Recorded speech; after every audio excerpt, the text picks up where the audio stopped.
G30S bukan pemberontakan PKI.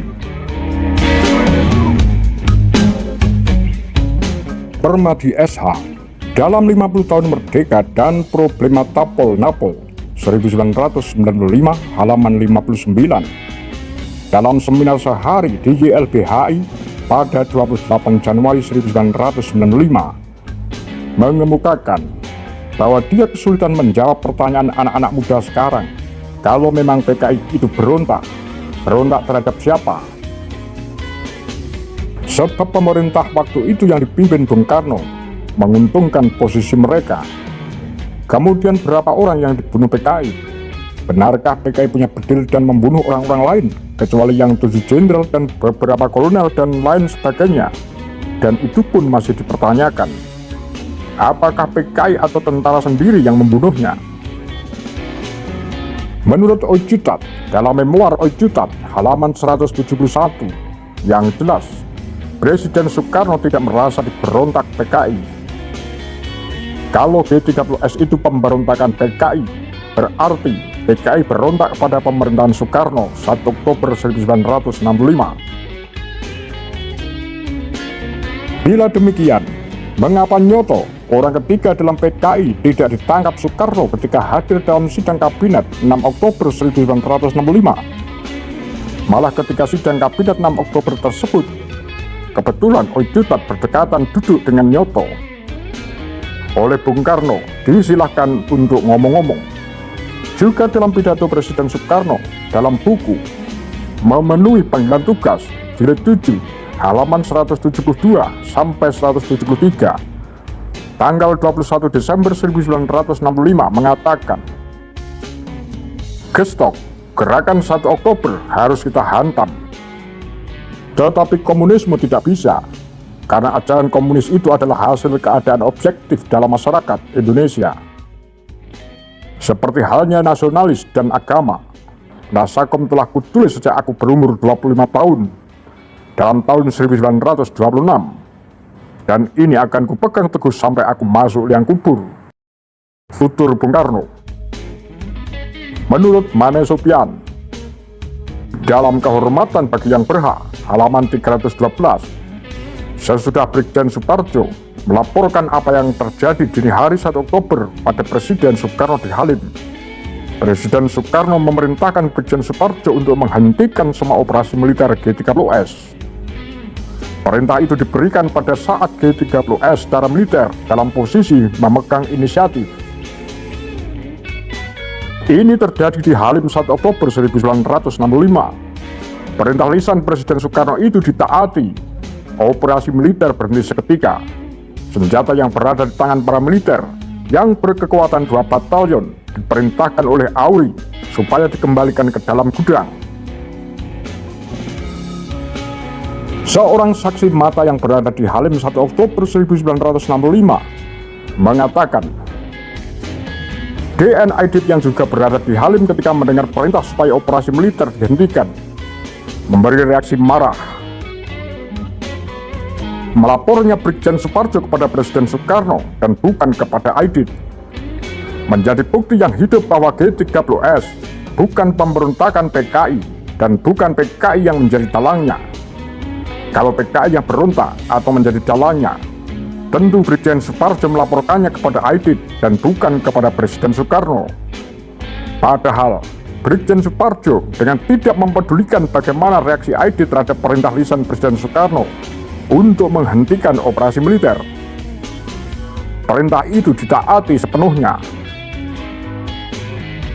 Mane Sopian dalam Kehormatan Bagi Yang Berhak, halaman 151, melalui bukunya juga mengatakan bahwa Sunardi SH pada tanggal 10 Desember 1981 telah mengirim surat kepada 500 alamat pejabat tinggi, termasuk Presiden Soeharto. Isinya menuduh Presiden Soeharto terlibat G30S. Sunardi SH ditangkap dan diadili, dinyatakan sebagai pengkhianat oleh Pengadilan Negeri 7 Oktober 1982, dituntut hukuman 4 tahun 6 bulan potong masa tahanan.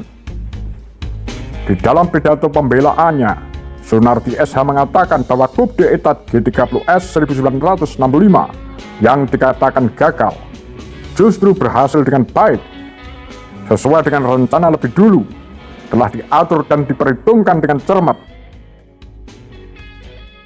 yaitu menjatuhkan kekuasaan Presiden Soekarno sebagai pemegang pemerintahan yang sah. Jelasnya, menurut Sunardi SH, bahwa G30S adalah kudeta Soeharto, bukan pemberontakan PKI. Jika G30S pemberontakan PKI, tentu Sunardi SH tidak akan mengatakan G30S berhasil. Karena kenyataannya, bersamaan dengan tergulingnya Presiden Soekarno dari kekuasaannya, PKI pun turut hancur. Sedang Oicutat dalam memoir Oicutat halaman 170 mengatakan, menurut pengamatannya, sejak 1 dan 2 Oktober 1965, kekuasaan de facto sudah lepas dari tangan Presiden Soekarno selaku penguasa Republik Indonesia. Memang, padanya masih ada dorong mikrofon, tetapi inisiatif dan kontrolnya jalannya situasi sudah hilang. Yang ada hanya tinggal sedikit kekuasaan atas piranti dan sarana untuk mewujudkan kehendak politiknya.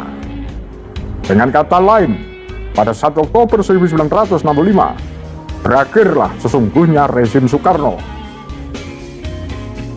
Sementara itu, Nyonya Dewi Soekarno, Frits Nederland tanggal 16 April 1970, melalui surat terbuka yang ditujukan kepada Jenderal Soeharto, antara lain mengatakan, Tuhan telah meyakinkan orang banyak, memfitnah dengan melancarkan berita bahwa G30S dilakukan oleh PKI. Hal itu jelas tidak benar. Bukankah yang melakukan gerakan itu orang-orang militer? Jelas bahwa peristiwa G30S adalah akibat pertentangan yang ada di kalangan ABRI sendiri. Pada suatu hari, Soeharto pada Minggu 23 Januari 1994 menerima rombongan peserta pembekalan Back to Basic TNI Angkatan Laut di Tapos Bogor. Di tengah perbincangan yang santai dan penuh keakraban sepanjang 1,5 jam, itulah Pak Harto, kata tabloid Detik mengungkapkan, saya menerima sebuah buku berjudul Prima Dosa. Isinya menggugat pemerintahan sekarang dan menggugat saya, bahwa yang menciptakan G30S itu saya. Mereka memutarbalikkan fakta. Sementara pengamat luar negeri tentang G30S menyimpulkan beberapa hal. Peter Dale Scott, profesor ahli bahasa Inggris dari University of California, Berkeley, Amerika Serikat, menerbitkan tulisan yang berjudul The United States and the Overthrow of Sukarno, 1966-1967. Amerika Serikat dan penggulingan Soekarno. Karyanya itu dimuat dalam Pacific Affairs dalam tahun 1984. Isinya menguraikan peranan CIA dalam menggerakkan TNI Angkatan Darat, terutama oleh Seskuat. Ia menyimpulkan G30S kudeta yang dilakukan Soeharto. Sedangkan A.C. Dick dalam bukunya setebal 480 halaman yang berjudul In Spirit of the Red Banteng yang diterbitkan pada 1974 di Den Haag mengemukakan bahwa ia berhasil mendapatkan kopi dari pemeriksaan Kolonel Wijanarko yang mengungkapkan bahwa Bung Karno telah memutuskan pengamanan para jenderal yang tidak loyal pada satu rapat rahasia di Bali dalam bulan Juni 1965 dan merundingkan dengan untung pada Agustus 1965. Pada 23 September 1965, Komandan Cakrabirawa Jenderal Sabur diperintahkan untuk secepat mungkin mengambil tindakan terhadap para jenderal yang tidak loyal. With him, dalam tulisannya yang berjudul Soeharto and the Untung Coup de Missing Link, terbit 1970 menyimpulkan bahwa Angkatan Darat yang melakukan kudeta. Ia meragukan keterlibatan komunis karena di saat itu PKI sudah berada di ambang puncak kekuasaan. Jadi buat apa susah-susah lagi merebut kekuasaan? Menurut Colonel Peppers, persoalan G30S adalah persoalan intern Angkatan Darat. Jadi bukan PKI yang mendalangi peristiwa itu. Namun pada saat-saat terakhir ada usaha memancing supaya PKI terlibat.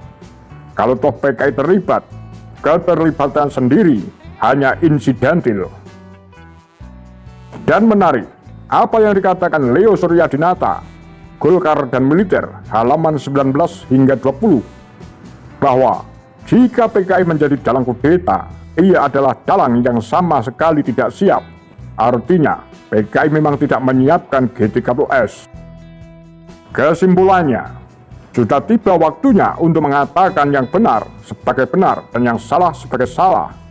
Secara G30S yang selama 32 tahun ini diputarbalikkan oleh kekuasaan Soeharto harus ditempatkan pada tempat yang sebenarnya, yaitu G30S adalah G30S Soeharto dan bukan G30S PKI.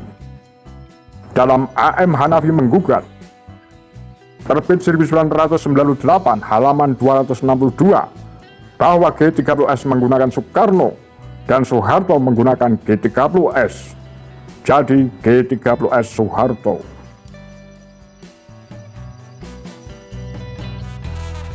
Apa pendapat Anda? Demikian kura-kura tagar lambe sundel.